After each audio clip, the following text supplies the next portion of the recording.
Yeah, welcome everybody. I'm so glad that you're here as part of Avodah's ongoing community Torah study series. On our website, under the coronavirus resources page, you can find more opportunities to study with Avodah. My name is Aryeh Bernstein, and I'm the director of the Justice Fellowship in Chicago and the Ruach Avodah advisor of the Service Corps in Chicago. And we're going to be studying for the next 50 minutes and change theology in a time of fear and destruction. And I'll just say as an opening that the framing, the choice of this topic and of the description preceded America's cities erupting once again in police rioting, police brutality, and conflict and violence. It's really thinking about a world of pandemic, a world of planetary crisis, global warming, etc. But I think no less and hopefully more relevant, even so, as we really see many of the deep oppressions in our society coming to an ugly head right now. I will just say at the beginning, it's important to frame, to make sure that our learning is not an escape from, but rather a girding of strength to go back out into the world of real people and real sentient beings and real oppression and hopefully liberation. We'll be dedicating our learning today to the memories of Breonna Taylor and George Floyd and Tony McDade and all the other martyrs, victims of state violence. May Hashem avenge their blood, Hashem yikom damam, and in honor of all the freedom fighters who are uprising to resist police brutality and state violence and all the forms of fascism and oppression today. So we're going to be looking at a bunch of different texts. I'm going to be doing a lot of screen sharing, and then periodically I'll stop the screen share so we can more see each other and discuss. So I will screen share to start. Okay. I would like to do two things with you in the time we have together. The first is to look at texts around the biblical city of Sodom in the book of Breshit, in Genesis, and its destruction, and rabbinic ideas about the destruction of Sodom. The reason why I think this is important is because at a time where we feel that everything is crumbling, maybe some of it is rightfully crumbling, but when we see a society crumbling or even a planet crumbling, it brings us back. Sodom is important to us because Sodom is the one place in the Bible that is a state, one body politic that is singled out for destruction because of the rampant wickedness of its residents.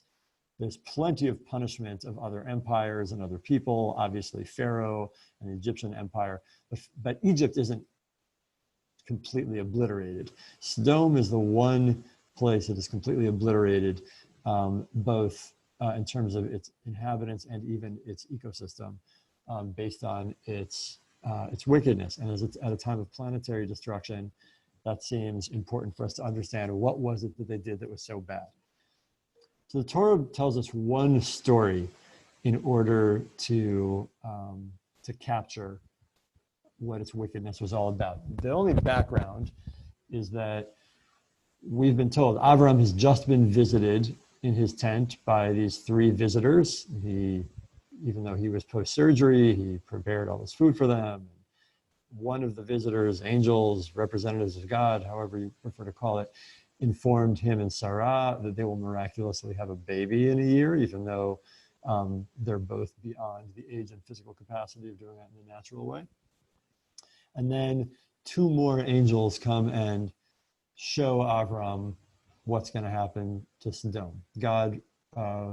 God brings Avram in on, actually God's self brings Avram in on the plan to destroy Sodom on account of its wickedness. And then Avram freaks out and negotiates God down. Like, what if there are 50 righteous people? You don't destroy a whole city they're 50 righteous people, negotiates God down to 10. If there are even 10 righteous people, then promise you won't destroy the city. God agrees. And then in the next story, we see what happens when those angels go into the city and the city is destroyed. So presuming that there weren't 10 righteous people. So we're going to come back to that 10 righteous people question. And let us, for now, read the Bereshit chapter 19, Genesis chapter 19 story to understand what actually was the wickedness of Sodom about? What made this entire body politic, this entire state, worthy of destruction? The translation is adapted from Robert Alter's translation with some modifications of my own. Shira, would you read this passage? The Sure. And the two messengers came into Sodom at evening when Lot was sitting in the gate of Sodom. And second, Lot is Avram's nephew, and they had, their staffs had some, as soon as they got rich, their staff started like bickering with each other. And so a couple chapters earlier, they split up, and Lot went to the more lush, richer area, which was Sodom, and Avram stayed in the other direction. So Avram hasn't seen Lot, but Lot is his family, and he's coming to, as Sodom's going to be destroyed, he's got to rescue Lot. Please continue. And Lot saw, and he rose to greet them and bowed, with his face to the ground. And he said, "Oh, please, my lords, turn aside to your servant's house to spend the night, and bathe your feet, and you can set off early on your way." And they said, "No, we will spend the night in the square." And he pressed them hard, and they turned aside to him and came into his house, and he prepared them a feast and baked flatbread, and they ate. They had not yet lain down when the men of the city, the men of Sodom, surrounded the house, from lads to elders, every last man of them. And they called out to Lot and said, "Where are the men who came to you tonight? Bring them out to us, and we will know them." And Lot went out to them at the entrance, and the door closed behind him. And he said, "Please, my brothers, do no harm. Look, I have 2 daughters who have known no man. Let me bring them out to you and do to them as you please.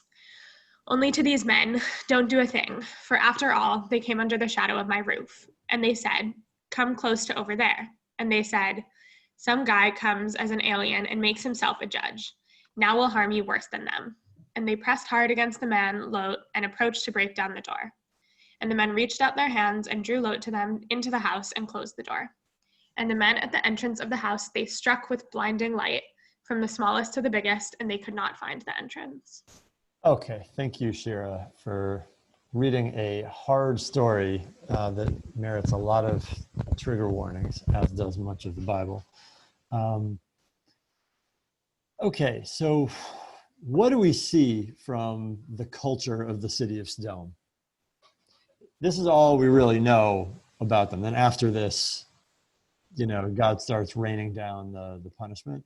What do we see here as to how would you capture what the city of Sodom is all about? We will talk about Lot and his complicated persona of morality in a second, but let's start with the city. What do we see? And anybody, feel free to jump in, just unmute yourself. This is group conversation.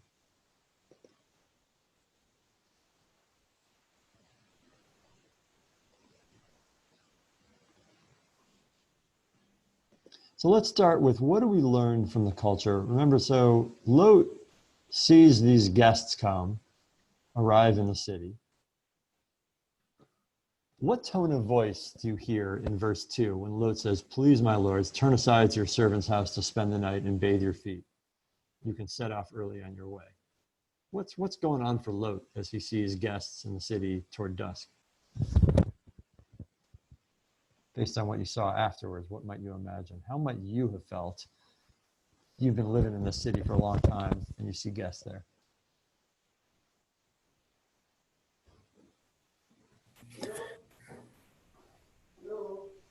Yeah, go ahead, Alex. He's trying to be hospitable, but also, I think, probably weary and perhaps a little nervous, and maybe just wanting to get on these guys' good sides. That's how I'm reading it. Okay. Obviously, Abraham It's a very good model for hospitality Okay.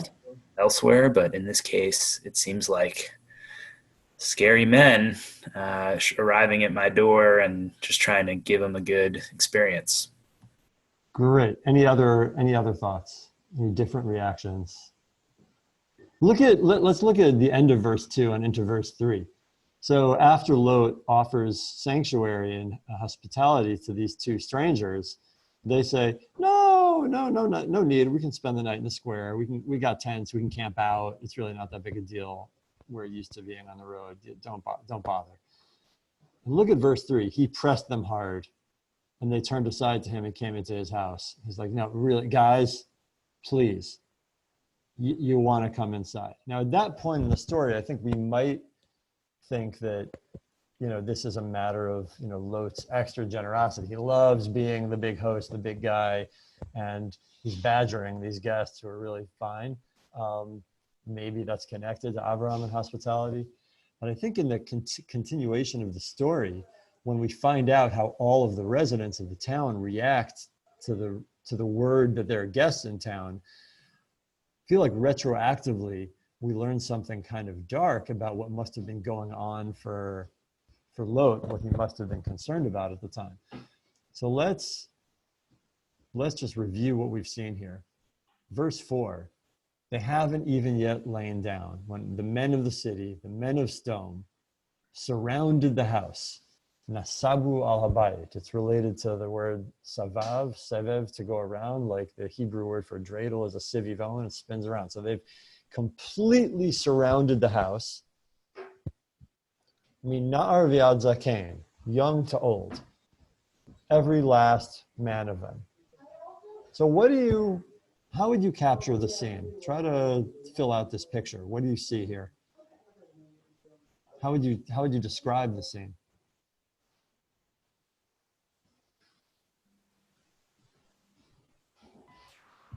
Well, I think that all the people of Sodom are wary of the newcomers, or potentially that Lot is separate from the rest of the town if they're coming to surround him and are calling out to him as if he somehow exists as a separate entity from the rest of the people there. And so it also might contribute to his wariness that if he has a bad relationship with the people of Sodom, he knows that they are a threat to him in some way, that he's trying to not have himself stand out in a potentially hostile situation. Yeah, notice that, as soon as they hear there are guests, that they're strangers, they're outsiders, immigrants in the town, they call out to Lot as a lynch mob. I mean, they're surrounding the town. I think we should, in our idiom, we should be picturing like tiki torches and the works. Like the Torah has described that from young to old, every man of the city has surrounded the house. There's no escape. And saying, where are the men who came out to you? And bring them out to us and we will know them. Now, know in the Genesis verbiage is, of course, a euphemism for sexual cohabitation, like Adam knew Chava, his wife, and she conceived and had a child, etc. But despite what some modern Christian interpreters seem to say, it doesn't seem like what's going on is, same-sex eros and desire for relations. What's happening is they're saying, bring out these immigrants and we're gonna F them up. I mean, and that's the way that sex is used as a violent crime. Now, Lot, of course, has, in a terrible situation, offers a terrible alternative. And you see the ways in which sexual politics, the sacrificing of women, the objectifying of women as bodies for availability comes in here. Lot is, I think, not held up as a righteous character. If you're interested in the Bible's intra-biblical commentary on Lot's actions, it's worth reading the story in the book of Judges of the concubine of Giv'ah, Pilegesh beGiv'ah, in which it's basically a retelling of this story without the deus ex machina of these angels are able to work miracles and strike all the enemies with blindness and so on. What really happens when there's a gang rape. Be that as it may, if we're focusing not on Lot, but on the people of the city, the men of the city, as soon as he gives sanctuary to immigrants, the city's reaction is totally surround them, gang rape, violence. And when he objects, listen to the language here. Lot says to them, please, my brothers, achai, do no harm. Don't do a thing to these guests because they come in the shadow of my roof. And they say, get out of here. They're using this playful, they're like trolling him language. It's like gesh, which means come close, but hala, over there. Come close to over there, which is, I don't know the best way to render that in English, but they're telling him to like, get the F out of here. Some guy talking to each other about him in his face. This guy comes as an alien. Remember, he thought, he's a rich person. He's an inhabitant there. He's a citizen. He calls them brothers. And they're saying, this guy, this immigrant here, now he makes himself a judge. We're going to do worse to you than to them. Being a do-gooder, being somebody on the side of immigrants is even worse than being an immigrant. I think some of the themes we're seeing here about the wickedness of the city of Sodom are the use of sexual violence as a tool to express hostility toward outsiders and immigrants, and hostility and violence toward anybody who shows care or sympathy for immigrants. Are there any other reactions, reflections you'd like to share about the story before we move on to later biblical and rabbinic reflections of it? Yeah, go ahead. Yeah, there's something I was thinking about with the fact that we have age range of people who are coming, and specifically says like even young people and old people. It's like if you were just coming for a show of force, you'd only need like a certain age, like you would need children to be present as part of that, right? And the fact that there are children there, or even really old people, makes me think of two things. One is like the way that lynching was kind of entertainment in a lot of circumstances, or like hangings in other generations, and the way that violence is like something that you bring children to. Right. And also the way in which that's like an educational component in some ways, like you're indoctrinating them into this culture of violence and into this understanding like about kind of what communal reaction is supposed to be in certain cases. So it seems like a kind of educational moment almost, and a really sort of grotesque mirror image of what the Book of Psalms says, which becomes a big theme in rabbinic thought, Berov Am Hadrat Melech, that like the glory of God is in the multitude of people, like having a big gathering. That's why even though you only need a minyan, 10 people to like keep all the parts of the service and Torah reading going, it's the more who come, the better. Like it really seems more dignified to God. And you see this grotesque mirror image of that the most important public event that everybody's got to come out to in Stone's culture is like a lynch mob for a gang rape of immigrants and outsiders and those who would give them sanctuary. Use of that threat. So I really appreciate you saying that. It's a haunting image when you look at some of the earliest mass-produced photographs in American history are of lynchings that were made into postcards, and you see lots of smiling people dressed up for the occasion, little kids sitting on shoulders, old people smiling, lifting it up, were participating. And I'm thinking about that in a sense. You see like some of the use of force, of the mobilizing of the full muscle of the police state right now. Like all these police officers, here in Chicago, just a couple of years ago, then Mayor Rahm Emanuel added 900 police officers to the force, and all the people raised all these objections. Wait, I thought we were in austerity measures. You just, closed all the mental health clinics on the South and West Sides. You closed 50 public schools because we had no money. And he's like, well, but we always have money for our public security, you know, and it's just like money was basically just shifted from mental health clinics to police, and then police are brought out in full force, National Guard, etc. So there are ways in which when a body politic wants to show its full force, what does it do it for? Great, so let's actually share screen again, and we're going to look at some later texts about Sodom. So later on in the Bible, the book of Ezekiel, Yechezkel, is a prophet shortly before the Babylonian destruction of Jerusalem, 586 BE. So the literary context of Yechezkel's prophecies is he's giving blistering attacks on the Jewish people for their wanton wickedness. And in a famous passage in which he really just, you know, is the voice of God obliterating and threatening the Jewish people for their destruction, he says the following. Ezra, you want to read this passage? And you know,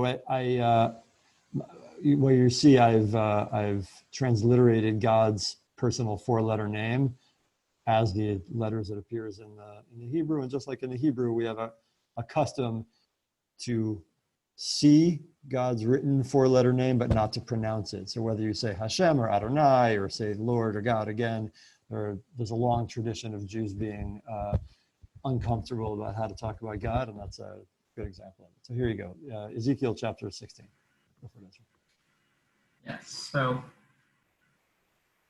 as I live, says the Lord Hashem, have your sister Sodom and her daughters done as you and your daughters have done. Look, this was the crime of your sister Sodom, arrogance. She and her daughters had plentiful bread and tranquility and quiet, but did not strengthen the hand of the poor or the pauper. In their haughtiness, they did an abomination before me, so I removed them as you saw. We see two things. Thank you, Ezra. We see two things in Yechezkel's prophecy here. One is, this is crucial for our question, the characterization of Sodom's crime, of Sodom's sin, as being ultimately about arrogance, about seeing that they had lushness. We've already seen that region, the region today of the Dead Sea, being described as especially lush and verdant and very fertile, which is why Lot wanted to move there. And they attributed that to their own exceptionalism instead of to being, you know, an unwarranted but welcome gift of God. And instead of saying, wow, we've got all this abundance, we better work extra hard to share it with anybody who needs it, they said, we have all this abundance that must be due to our exceptionalism, and therefore the hell with anybody else. They did not strengthen the hands of the poor, the pauper. So that is, that's critical, that their sin is arrogance, ga'on. And the second thing we see is that the prophet is using this as a comparison, saying this was, you know, a city that was singled out for destruction, and they weren't even as bad as you are. What did they do? And listen to Yechezkel's rhetorical question at the beginning. Did Sodom and her daughters do as you and yours have done? So that itself is really interesting for anybody who's concerned today about, like, you know, should you call somebody a fascist? Should you call somebody a Nazi? It's like, well, how do you contend with the biblical prophet calling the Israelites Sodom is about the worst possible thing that you can imagine doing. We see this idea being developed more fully in the rabbinic tradition. There's a lot of rabbinic material on Sodom and their sinfulness, and we see the core, I'd say, earliest version of it here in the Tosefta, which is a work parallel to the Mishnah, the more famous Mishnah. A little looser, a little more material in it, a little bit less edited. And a lot of the material in the Tosefta makes its way into the Babylonian Talmud, as this does toward the end of Tractate Sanhedrin, with a lot of other later material about Sodom. So we'll focus on this as the core earliest material. Ayala, would you like to read for us these two passages from Tosefta Sota, chapter 3? The people of Stone took pride before the Omnipresent only from the goodness that God had provided for them. As it is said in Eov, as for the land, out of it comes bread, its stones are the place of sapphires, and its dust, and it has dust of gold. That path no bird of prey knows, the proud beasts have not trodden it. Okay, we're going to read on in a second, but first, for the background, we see there's this verse in the book of Job in a different context, which is like a biblical version of the way, Europeans often describe the myths they heard about America, the land paved with gold. So there's a land described in the book of Job as like, it's regular rocks in the park or sapphires. Like, the dirt is gold. Like, no bird of prey everywhere. The proud beasts have not trodden it. So the Tosefta is applying that verse to Sodom. That's what Sodom was like. It was just riches were everywhere, and they had the good life, no enemies, etc. And that was goodness that God provided for them. So what was their reaction in Halacha 12? Go ahead. The people of Stone said, since food comes out from our land, and gold and silver come out from our land, and precious stones and pearls come out from our land, we have no need for other people to come to us. They come to us only to empty us out. Let us take a stand to make visitors forgotten among us. The Omnipresent said to them, since with the goodness that I provided you, you have made visitors forgotten among you, I will make you forgotten from the world. Okay. Great. I'm going to keep it on there quietly for another few seconds, just if you want to read it again, process, and then I'll stop the screen share so we can have a little bit of conversation.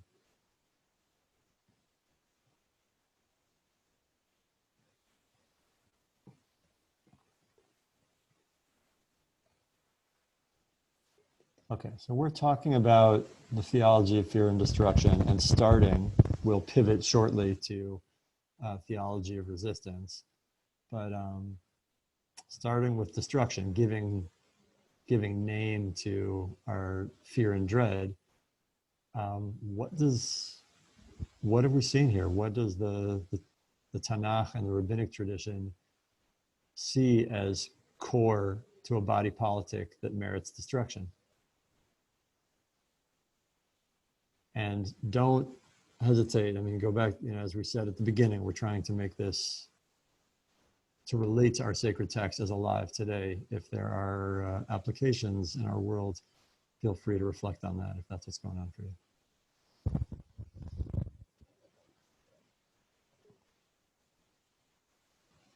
It seems like a resistance to insularism and making a pretty strong case for kind of a, I don't want to say socialist, but like a globalization, like a socialist globalization, like a breaking down of borders sort of a thing, a real push to be one with the global community. Or at least minimally a humanitarianism. Like the worst thing, the thing that renders a body politic worthy of destruction is having bounty and hoarding it. Mm-hmm. And not distributing it. Now, what is the economic system for that? Socialism, that's already like a little bit anachronistic, and I don't want to overreach here. But the basic, in terms of culture, having a culture of hostility to outsiders is the trait worthy of destruction. But yeah, other reflections. Thanks, Alex.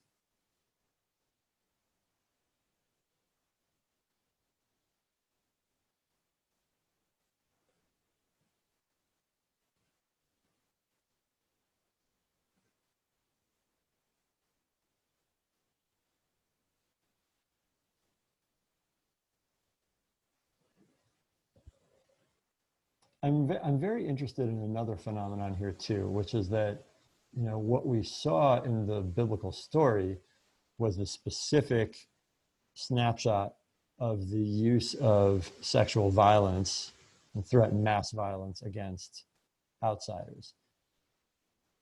Yechezkel the prophet and the rabbinic tradition have done already an active interpretation of going into the root causes by giving an economic explanation for it. We should allow ourselves to be a little bit surprised when we see Yechezkel say what he says. Like, why doesn't he say, like, the essence of the sin of the people of Sodom was use of sexual violence? I mean, that's bad enough, like threatening gang rape or outsiders, you know, like, but claiming that the root of that was in arrogance and entitlement, and thinking that it's one's own moral exceptionalism, that basically the prosperity gospel is being singled out as the most sinful cultural act, thinking that if we have stuff, it must be that we've been rewarded because of our merits, and therefore we should hoard it. That's being singled out here. That's already an interpretive political act by Yechezkel, by the rabbinic tradition, in terms of trying to understand the root cause. A lynch mob doesn't come out of nowhere. If a lynch mob is happening, a whole lot of other things have happened leading up to that that have not been interrupted. And I think that's what we see happening in these rabbinic texts, is saying, like, there's an essence going on here. Ayelet, were you about to say something? Yeah, go ahead. Yeah, there's two things that this is making me think of. So one is just like how it kind of can relate to privilege and entitlement in terms of like, this stuff is mine, I deserve it, I don't need to share it with other people. And if you are trying to take away from what it is I have, whether that's like money or power or other resources, then like I will enact violence on you. And the other thing is, this just really reminds me of the Black Panther movie. In that this is like, kind of sounds like what Wakanda is, in terms of like, oh, we have all these natural resources and so we have to hide ourselves from the world and not share it with other people. Right. And I think that's just also, I mean, reflecting on that piece of culture has just been interesting in general, in terms of like who produced that movie, who was the audience it was intended for, is obviously like centering Black characters, but also like in a kind of critical way of their behavior. So it's just like interesting to think about.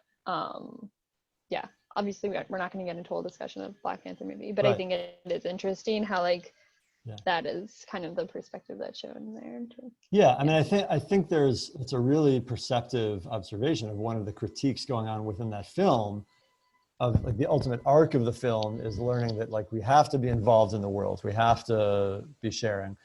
But even there, you didn't see when the rare outsider came to Wakanda, that they were threatened or kicked out. Even Officer Ross, who's like a CIA agent of like a potential enemy empire, is treated with, you know, given all the care of the medical system, et cetera, you know, afforded their technology, et cetera. There's more of, you know, there the logic is more, if we open it up, are we going to be exploited? So maybe let's hoard it. Even that is critiqued. But I do think that there's something to be said about the shift to entitlement, to like a kind of prosperity gospel, that I think is lacking in the depiction of Wakanda, even in the critique there, that I think is really present here. The first comment you made, I think, is a really astute intuition as to another movement that happens in the rabbinic text. But first of all, two Mishnahs about Sodom. One is that the 10th chapter of Mishnah Sanhedrin opens up by saying every Jewish person has a share in the world to come, and lots of other people have a share in the world to come also, and then lists all the exceptions. People of Sodom have no share in the world to come. So it's not just that God then rains fire and brimstone and wastes the entire region ecologically for all time, and that the people are all killed, but it's that they're killed eternally. There's no future for them, there's no redemption. The other thing we see is this very peculiar Mishnah in the ethical tractate of Pirkei Avot, where there are these 4 traits in people, which are really economic traits. We'll start from the bottom. Mine is mine and yours is mine. That's a wicked person.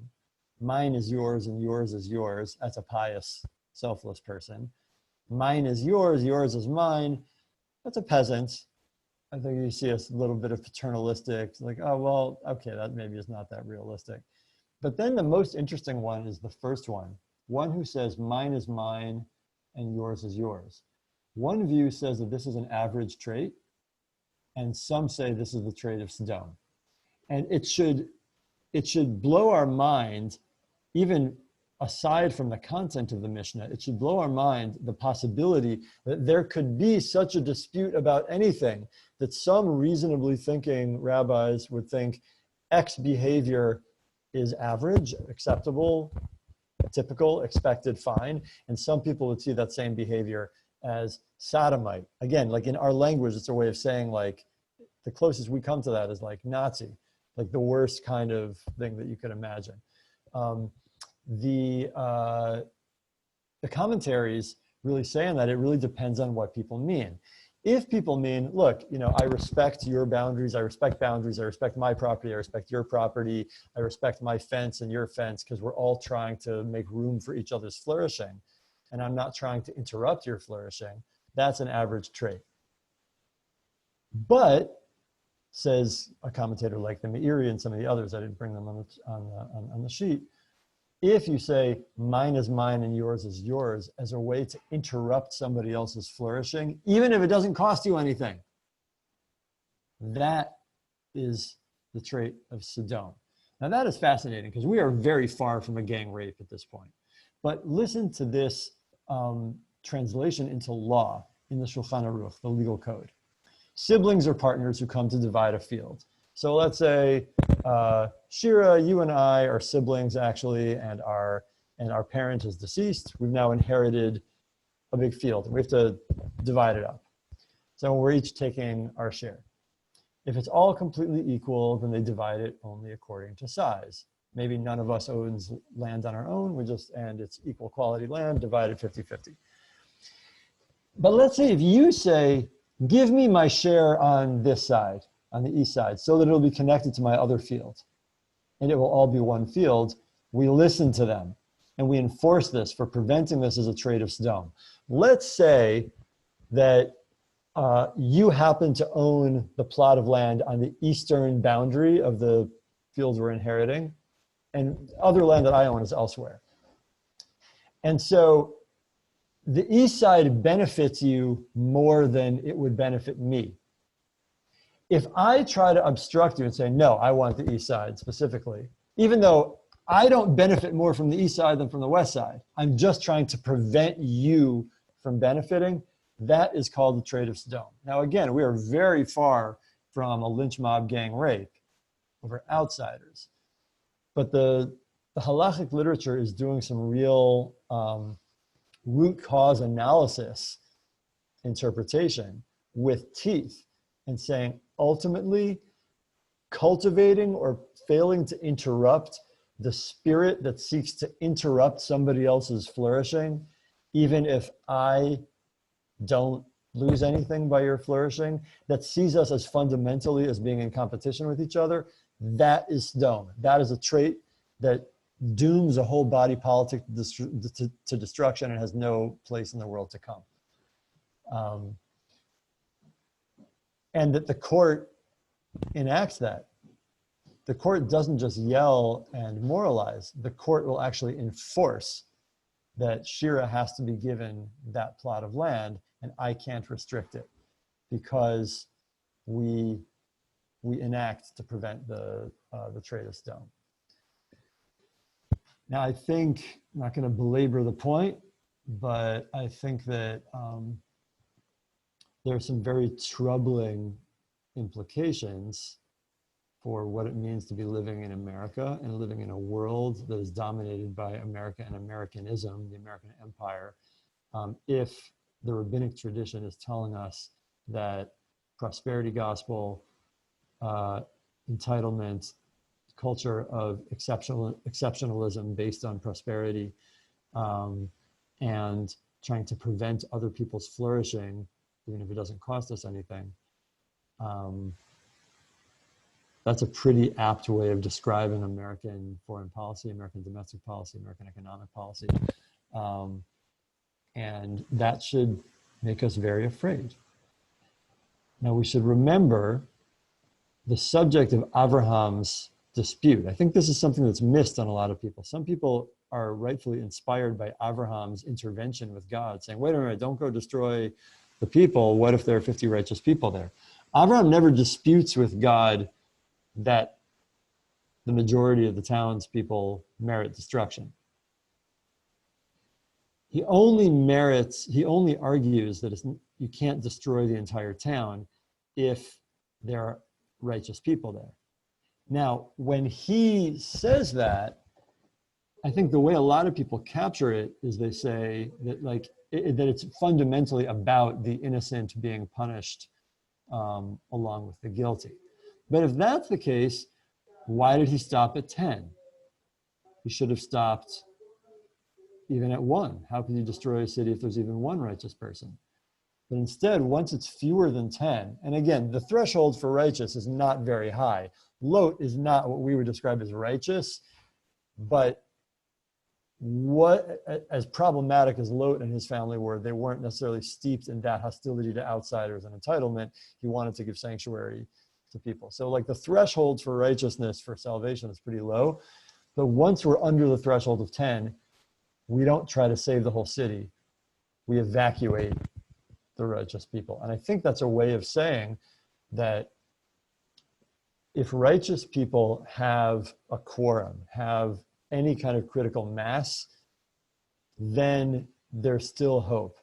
Through organizing, they may be able to turn this thing. They may be able to turn the entire culture. If there isn't a critical mass, then you need to get out because the destruction is coming. And so it's not sufficient to say that, I mean, it may be that in terms of the crimes being committed and the culture being promulgated, it may be that American culture is Sodom culture, perhaps even worse in certain ways. But the fact that we have a resistance movement forestalls the destruction. That's critical. And so to get to that place, I'm interested in considering with you how one gets to the place of having a dissident mentality and dissident courage. And for that, the rabbis actually take a step back. So we're interested in Avram. How did Avram, by chapter 19, have that courage for that dissident intervention with God to make sure that a city wasn't being destroyed prematurely when there's a chance maybe to bolster the dissident movement for them to have an uprising and change the culture? So let's take a look back 7 chapters to the first time in the Torah in which God meets Avram. It's actually the first time we meet Avram, other than a genealogy in the previous chapter mentioning when he was born. In a genealogy of people we don't know much about, but some guy named Terach had a son named Avram. Okay. And then all of a sudden, he's 75 years old. Out of the blue, Adonai, whoever that is, said to Avram, go forth from your land and from your birthplace, from your father's house to the land that I will show you. I will make you a great nation. I'll bless you. I'll make your name great until you'll be a blessing. I'll bless those who bless you. I'll curse the one that curses you. And all the families of the earth shall bless themselves by you. Avram went forth as Adonai commanded him, and Lot went with him. He was 75 years old.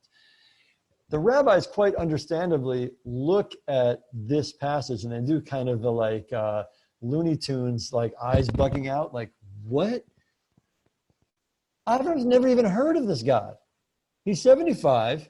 He's stable. He's got a big family. Some God he's never heard of says, go. I'll tell you when you get there. And he says, okay.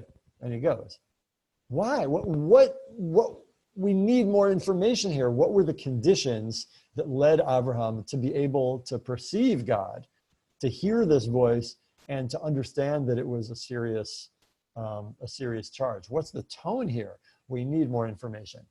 So in the fan fiction on that, which is, what a lot of Midrash is, essentially a sacred fan fiction, we're saying how do we actually get to the root causes of understanding what animated these very human but sometimes very courageous characters of the Bible. So we have a classic Midrash from the work Breshit Rabbah, one of the classic, what's called Emoraic Midrashic works in the time between like 200 and 400 CE.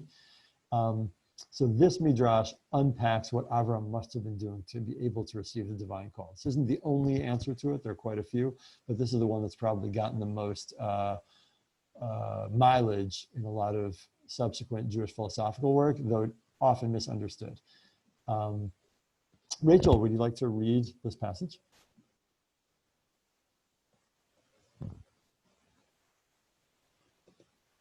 Sorry, we're starting from Rabbi Yitzchak. Rabbi Yitzchak. Okay. Rabbi Yitzchak said, "This may be compared to a man who was passing from place to place when he saw a high-rise on fire. He said, 'Is it possible that the high-rise lacks a caretaker?' The owner of the high-rise peered down at him and said, 'I am the owner of the high-rise.' Similarly, once Abraham, our father, said, 'Is it possible this world has no caretaker?'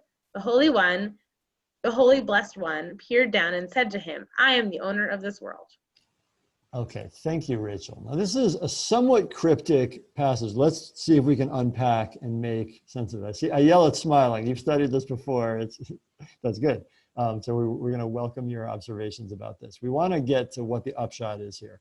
What does it mean to say that God's calling out to Avram to get moved to this land must have been tonally like the cry of a building owner shouting out from the top floor of a burning building with no caretaker present to put out the fire? What does it mean that Avram heard it and responded? So let's go back and kind of reread. So Avram, at the moment he heard God at age 75 say, "Lech lecha," go for you, go to this other land, he must have been like a person passing by, sees a tall building on fire. The word birah in later Hebrew is translated as like a palace. In Rabbinic Hebrew, it just means like a high-rise building. These buildings that became common in the Roman Empire that were sometimes as high as 5 stories high, didn't have elevators, obviously, and were very susceptible to fire. So like usually buildings like today had, you know, a manager, a caretaker, who maybe was allowed to live there for free in exchange for collecting the rent. And one of their main responsibilities was dealing with fires. And so he passes by, sees a high rise on fire. That's a cause for concern. And it says like, but doesn't see anybody putting it out. Avram is like a person watching the news and is like, well, why is nobody doing anything? Isn't anybody going to do anything about this? Why is there no caretaker? Somebody must be in charge. Where's the fire brigade? At that moment, the owner of the high rise, that's a different character. The owner of the high rise peers down at him from the top, the implication being on the top floor, and says, I'm the owner of this high rise. Implication being, and I'm stuck here in this building too. And yeah, there seems to be no caretaker. Nobody's putting out the fire.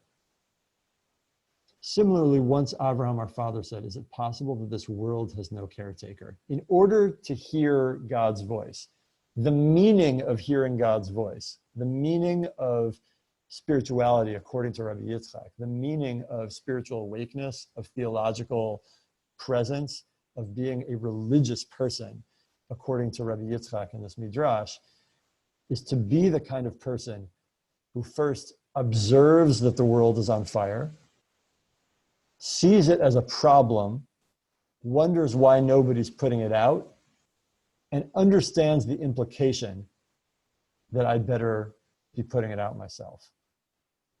And that the cost of not doing it is not only that this bunch of wood will be burned up and the property inside of it, or even some people there, but that God could be destroyed along with it. When the world is destroyed, God is destroyed along with it. That is the tone, according to Rabbi Yitzchak, of God saying to Abraham, Lech lecha. And the reason Abraham at age 75 was able to hear and identify a God who he had never met before. And we wonder, why doesn't God say, Abraham, I am the God who created the heavens and the earth, who put your great-great-great-great-great-great-great-great-grandparents, Adam and Chava, on the world, and they led to you. There's no identification, as we see in other times when God self-identifies to other heroes. It's just, Vayomer Adonai el Avram, Lech lecha me'artzecha. They might have read it in this casual, I've got you way. But Yitzchak is saying, no, read it as a desperate plea. Fires are coming up, and God is shouting out to anybody who might notice, go, put out the fire. And Avram notices. That was the kind of personality that led to being able to have that interventionist attitude. We wonder, how did Avram have the chutzpah to challenge God 7 chapters later? I think part of what Rabbi Yitzchak is imagining is that their relationship is a very different kind of relationship. God is recognizing Avram as somebody who's putting out fires when nobody else is doing anything. So if part of putting out the fire means lighting some fires in Sodom, and Avram is questioning, wait a second, is there a fire brigade there? Are there anti-fascists who are underground who can be identified and organized? Are there people who are not anti-fascists but are watching the news and are appalled and afraid, who just need to be inspired and organized? Then maybe you can't destroy the city. But the impact of that is that if they don't come around, if they don't get organized, then the alternative is that either they're going to die with the city or they just have to get out. That the city can't be saved on their behalf. I think the Midrash might be learning this in part from how the Bible presents Moshe later on. The main things we learn about him are his allergy to oppression. When he intervenes, even though he's an Egyptian prince, he goes out and interrupts an Egyptian beating a Hebrew, and then he tries to interrupt a fight between two Hebrews, and then he runs away. And then he's able to notice an anomaly in he's able to notice an anomaly in the natural world of perceiving a little bush that is burning and not being consumed, seeing that things are not right with our nature. Just like in our Midrash, Avram sees a building on fire that should be being extinguished. Both of them see a fire that should be being extinguished and it's not. That attentiveness is the stuff of hearing God's voice. And so here we are at a time when I think we're in a community that recognizes that the world is on fire, and that recognition that the world is on fire, and the recognition that there are not sufficient hands on deck, that, according to Rabbi Yitzchak in the Midrash, is the definition of what it means to hear God's voice. Now the question is the response. Do we pick up and go and put our lives and our bodies on the line and risk what we know and what we have to uproot ourselves to go to the line of fire, to be participating in putting it out? Or do we continue to walk on our way and say, oh, that's really terrible? I think part of what we learn here is that Abraham, at least mythically, by participating in the putting out of the fire, by getting involved, by taking risks, actually builds community. He gains way more than he loses. And when we worry about our fear and our dread in a time of destruction, and will there be a planet for our people, we're being told that's exactly what Abraham was experiencing, that fear and dread, before he got off the sidelines. When he got off the sidelines, that's when he was filled with wisdom and courage and relationships, building relationships with people around him, such as the strangers who come in, and having the ability to negotiate with God about tactics and organizing strategy and mapping the dissident community.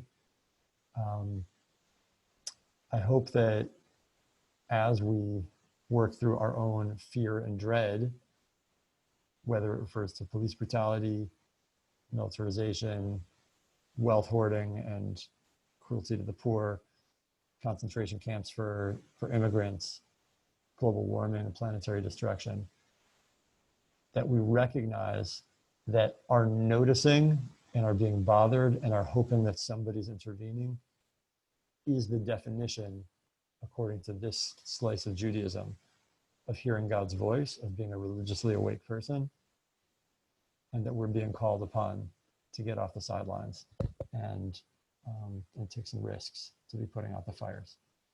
We're going to close officially here, and if Rachel has any other logistical announcements, you can make them, and then I'm happy to stick around